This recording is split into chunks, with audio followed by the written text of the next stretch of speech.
오늘 우리에게 주시는 하나님 말씀 창세기 37장 2절에서 11절 말씀입니다. 창세기 37장 2절에서 11절 말씀. 야곱의 역사는 이러하다. 17살 된 소년 요셉이 아버지의 첩들인 비라와 실바가 낳은 형들과 함께 양을 치는데 요셉은 형들의 허물을 아버지에게 일러 바치곤 하였다. 이스라엘은 늙음하게 요셉을 얻었으므로 다른 아들들보다 요셉을 더 사랑하여서 그에게 화려한 옷을 지어서 입혔다. 형들은 아버지가 그를 자기들보다 더 사랑하는 것을 보고서 요셉을 미워하며 그에게 말 한마디도 다정스럽게 하는 법이 없었다. 한 번은 요셉이 꿈을 꾸고서 그것을 형들에게 말한 일이 있는데 그 일이 있은 뒤로부터 형들은 그를 더욱더 미워하였다. 요셉이 형들에게 말하였다. 내가 꾼 꿈 이야기를 한번 들어보셔요. 우리가 밭에서 곡식단을 묶고 있었어요. 그런데 갑자기 내가 묶은 단이 우뚝 일어서고 형들의 단이 나의 단을 둘러서서 절을 하였어요. 형들이 그에게 말하였다. 너가 우리의 왕이라도 될성 싶으냐? 정말로 너가 우리를 다스릴 참이냐? 형들은 그의 꿈과 그가 한 말 때문에 그를 더욱더 미워하였다. 얼마 뒤에 그는 또 다른 꿈을 꾸고 그것을 형들에게 말하였다. 들어보셔요. 또 꿈을 꾸었어요. 이번에는 해와 달과 별 11개가 나에게 절을 했어요. 그가 아버지와 형들에게 이렇게 말할 때 그의 아버지가 그를 꾸짖었다. 너가 꾼 그 꿈이 무엇이냐? 그래 나하고 너희 어머니하고 너희 형들이 함께 너에게로 가서 땅에 엎드려서 너에게 절을 할 것이란 말이냐? 그의 형들은 그를 시기하였지만 아버지는 그 말을 마음에 두었다. 어릴 때 종종 꿈을 꾸는 일이 많았지요. 친구들과 어울려 뛰어놀다 보면 갑자기 소변이 마려움을 느꼈죠. 그래서 오줌을 누면 분명 꿈속인데도요. 희한하게 이불에 세계 지도를 그리곤 했죠. 이런 꿈은요. 야단 맞은 기억밖에 남질 않는데요. 그런데 어떤 꿈은요. 잊혀지지 않는 꿈도 있습니다.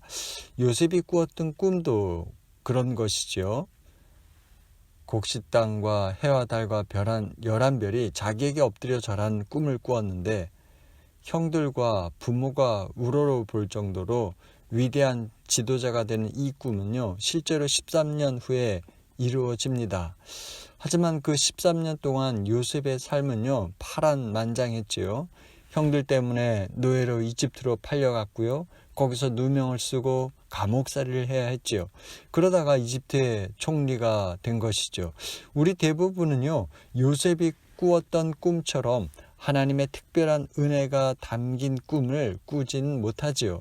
그럼에도 우리는 하나님의 신비가 담긴 꿈을 꿀 수 있다는 것을 우리는 생각해야 하겠습니다.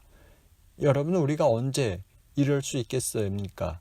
그것은 하나님께서 우리에게 주시려는 꿈이 무엇인지를 물어볼 때지요. 곧 우리가 어떻게 살아가길 바라시는지를 하나님께 물을 때입니다. 이렇게 주님께 엽죽고요. 주님이 주시는 소리에 귀를 기울인다면 하나님은 우리들에게 당신이 바라시는 것이 무엇인지를 보여주시고 들려주실 것입니다. 요셉의 경우를 한번 생각해 보세요. 하나님이 요셉에게 나타나셔서 야, 너 이렇게 해 라고 말씀하시거나 약속을 들려주신 게 아닙니다. 요셉의 아버지 야곱의 경우는요. 그의 꿈에서 나타나 주셨죠. 또 그에게 말씀하셨고요. 또 친히 씨름도 했습니다.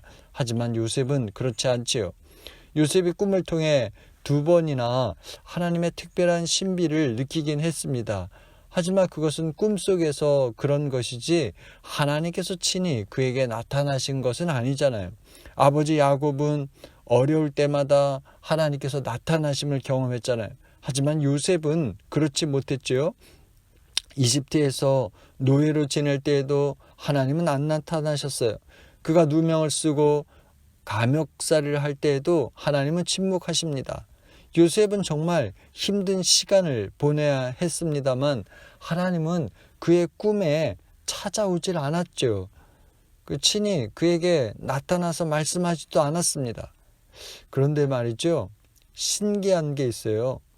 그것이 뭐냐면 하나님께서 언제나 자기와 함께 하신다는 것을요. 요셉이 의심하지 않았다는 거예요.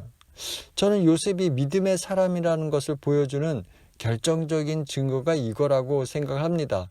비록 자기가 처한 현실 상황은요, 노예로 팔렸고 또 감옥살이를 해야 해서 전에 자기가 꾸었던 그 꿈과는 전혀 관계가 없었어요.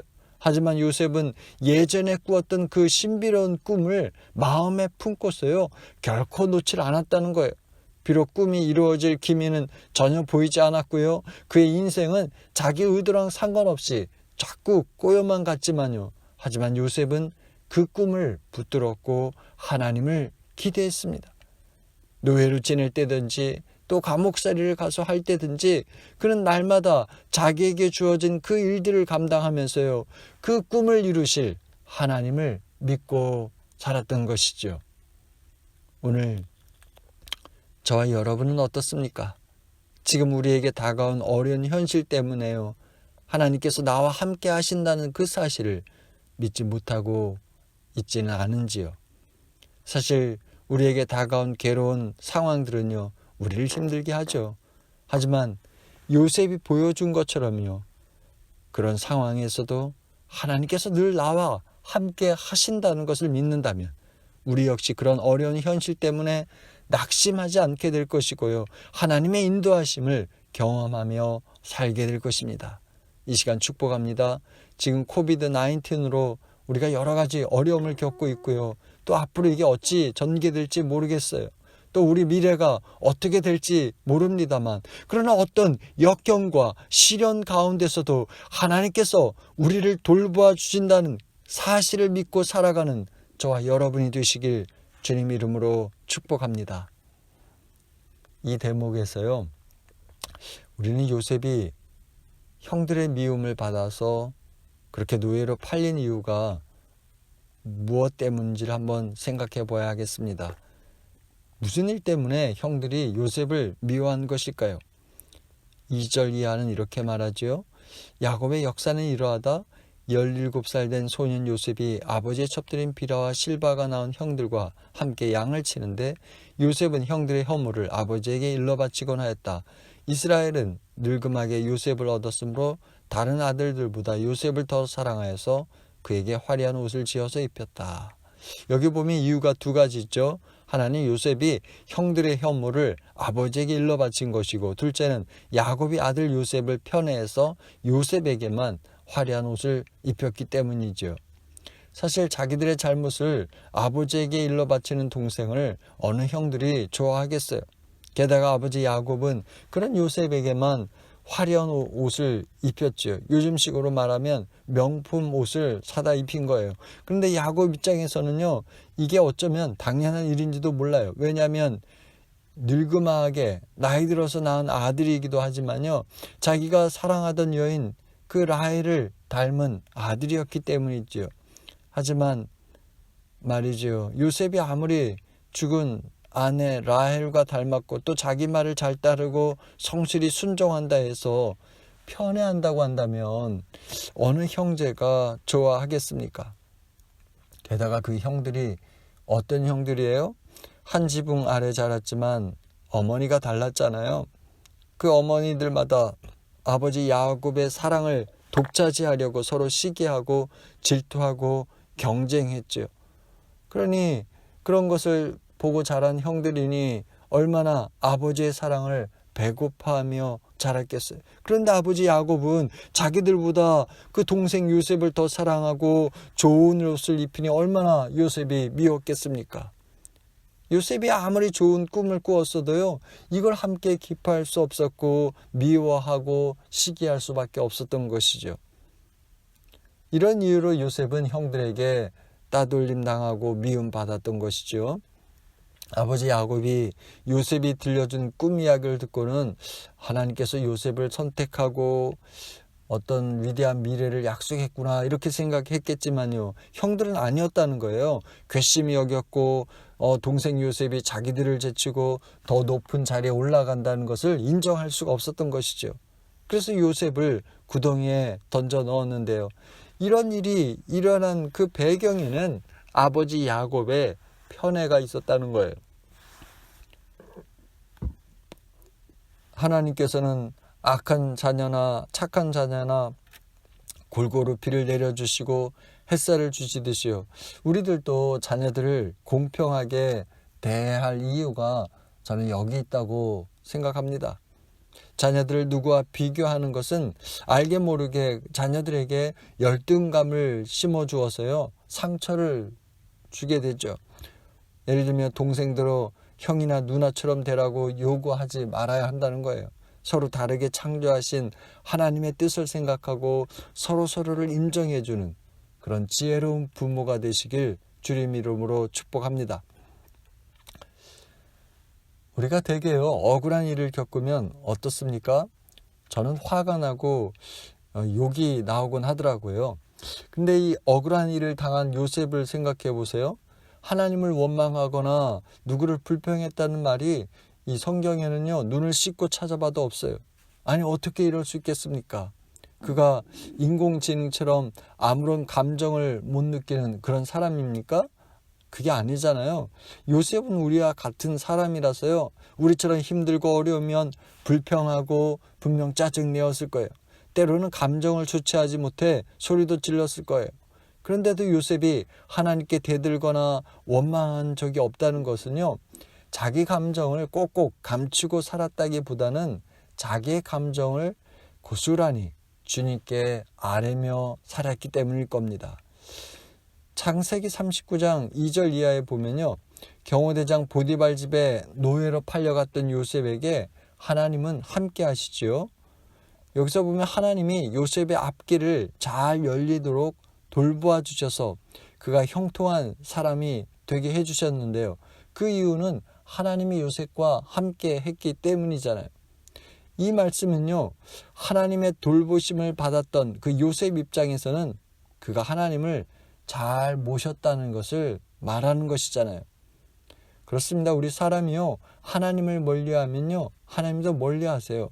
야고보서 4장 8절에 하나님께로 가까이 가십시오. 그리하면 하나님께서 가까이 오실 것입니다 했잖아요. 그렇습니다. 요셉은요, 자기가 힘들 때마다, 감정이 격해져서 견딜 수 없을 때마다 주님을 찾았을 것입니다. 오늘 우리는 어떻습니까? 믿음으로 산다고 하면서 여러분 얼마나 주님을 가까이 하려고 노력하고 있습니까? 하루 24시간 가운데 주님을 생각하는 시간은 얼마입니까? 주님을 위해 우리가 사용하는 돈은 얼마인지요? 바라기는 평탄할 때에도, 또 힘들고 어려우면 어려울수록 주님과 가까이 하는 믿음의 사람이 되시길 주님 이름으로 축복합니다. 여러분, 우리가 이렇게 살려면 어떻게 해야 할까요? 그것은요, 우리의 감정을 주님께 솔직하게 말씀드리는 것이죠. 주님의 도우심을 구하며 사는 겁니다. 시편 109편은요, 다윗이 자기를 괴롭히는 사람들을 하나님께서 보복해 주시길 간청하는 내용이죠. 여기서 다윗은 자신의 원수들을 향해 분노를 표출합니다. 그들에게 악담을 퍼붓고 저주를 하죠. 그리고 하나님께서 제발 징계해 주시길 기도하는 데는, 저는 요셉도 이렇게 자기가 힘들고 괴로울 때마다 이렇게 기도했으리라고 생각해요. 그렇습니다. 자기 감정을 감추지 않고요, 하나님께 정직하게 하려는 기도는 우리 마음속에 쌓여있던 온갖 분노를 해소해 주지요. 우리가 믿음의 사람이라면 이래야 하지 않겠습니까?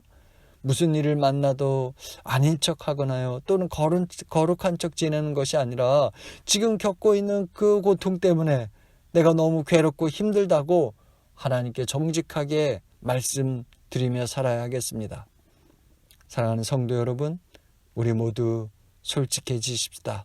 내 억울함과 아픔을 주님께 고스란히 말씀드릴 때 우리는 주님과 더 가까워질 수 있고요, 주님이 주시는 은혜로 영적인 힘을 회복할 수 있음을 믿으시기 바랍니다. 찬송가 중에 나의 갈 길 다 가도록 예수 인도하시라는 찬송이 있죠. 파니 크로스비가 지은 노래인데요. 이 여인은 시각장애자였어요. 하지만 그녀는 자기의 인생을 만사형통이라 여기며 하나님을 찬송합니다. 그런 이유는요, 그녀가 눈으로 볼 수 없어서 세상 물정을 전혀 몰랐기 때문이 아니라요, 비록 자기 장애로 제한되고 어려운 삶을 살았지만요, 하나님이 자기와 함께 하시며 돌보아 주시는 인생이었기에 그렇게 고백했던 것이죠.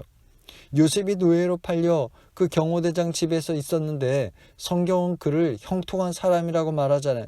그 이유 역시 요셉이 그 집에서 편안하고 안락하게 지냈기 때문이 아니라요, 비록 그가 노예로 힘들게 살고 있었지만 하나님께서 그와 함께 계셨기 때문이었죠. 그 사실을 요셉이 믿었기 때문이죠. 비록 요셉이 노예로 팔려갈 때에도 또 감옥살이를 하게 될 때에도 하나님께서는 그것을 막아주진 않았지만요, 하나님은 어떤 고난의 풍파도 요셉을 해치지 못하도록 꼭 지켜주시고 공경주행에 있을 때에는 함께 하시고 보호해 주셨습니다.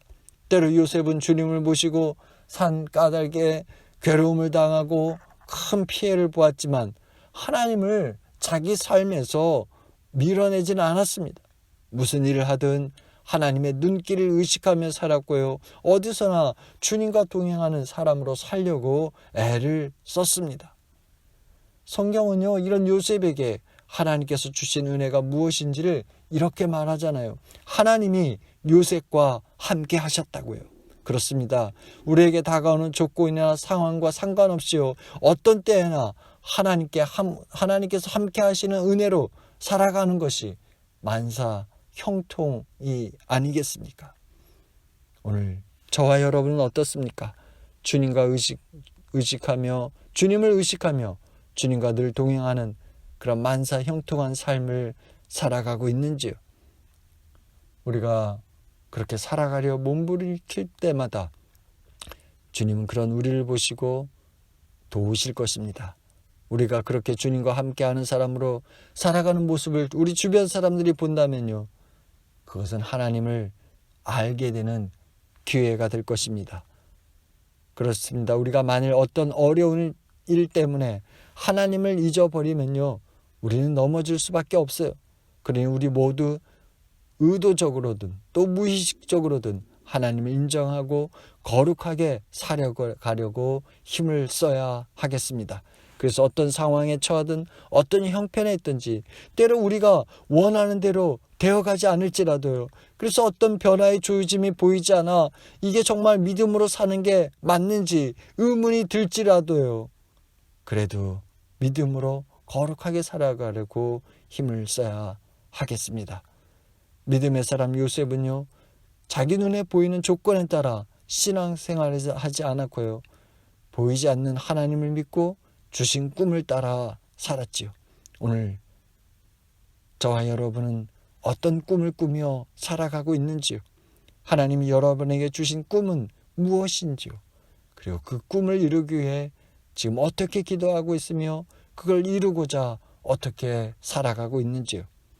부디 바라기는 요셉이 그랬듯이요, 어떤 상황이나 조건에도 불구하고 하나님을 인정하고 어떤 때에도 하나님께서 주신 꿈을 따라 사는 은혜가 있으시길 바랍니다.